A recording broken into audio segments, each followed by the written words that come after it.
ภาพบรรยากาศเนาะบ้านนาโดนตลาดเศร้าเนาะเตละเศร้าชาวบ้านนาโดนละขีดนี่แหละ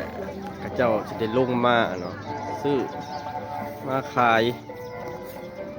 เป็ดเก้ามุงกับที่ว่าเลิกสำหรับภาพบรรยากาศติดตามนะกันเลยเด้อพี่น้องเด้อ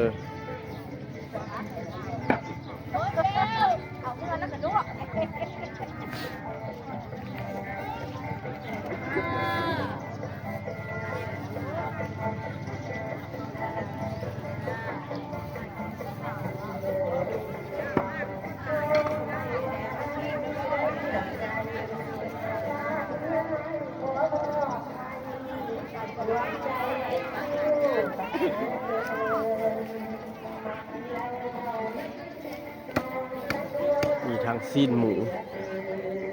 ครบ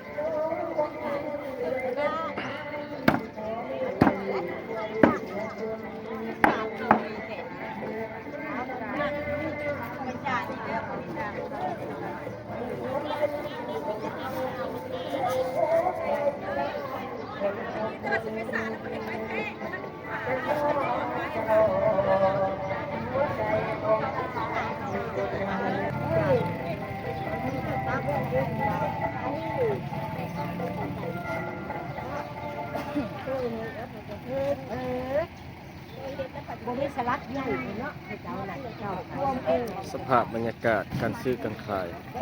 ตลาดเช้าบ้านนาโดนเมืองตะเคียนแก่งขมวนมาประกาศสัมพันธ์สุดสัปดาห์หัวหน้าชุดแต่วันที่คิดแล้วพ่อค้าน้อยเนาะขายมะกอกคือว่าให้เรียนเรื่องการต้องจะไปลงมารวมยับบ้านเราเพราะว่ามีเหนือมีใต้แต่จะต้นแต่ละครอบครัวจะได้ช่วยเนาะให้พ่อกันลงมาหัวหน้าด้วยกันบ้านเราช่วยที่นี่เขาทอดไหนช่วยใหญ่ยังถูกให้พ่อต่อกันไปเนาะโอ้ยเสื้อผ้าให้เห็ดบางงามนี่นะมีค่าใหญ่ใจดีนี่บ้านนาโดนนี่ใกล้สิถงมาเพิ่นใหม่เนาะขายของกินซุปมาเด้อพี่น้องเด้อ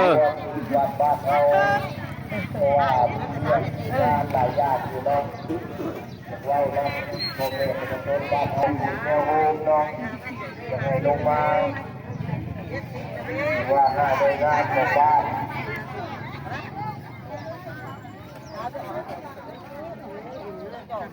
เรื่องที่สองครับ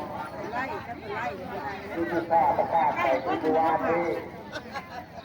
บางคนจะได้ยินนะหรือว่าบางคนก็จะได้ยิน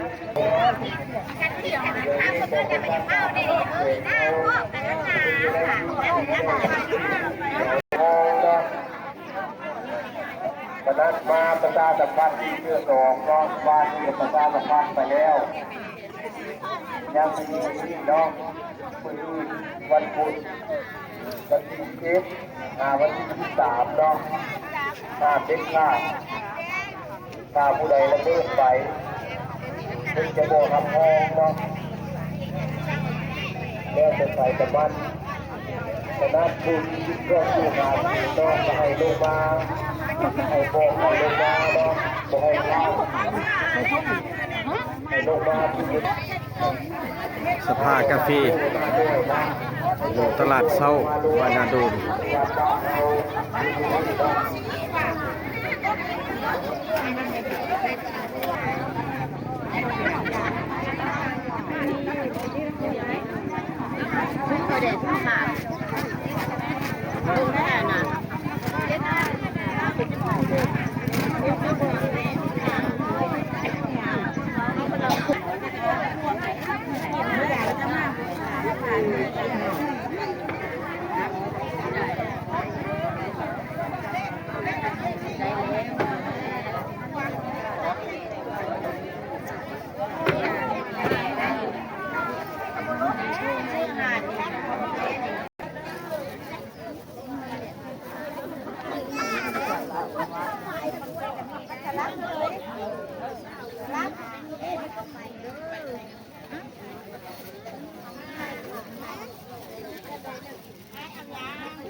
หืม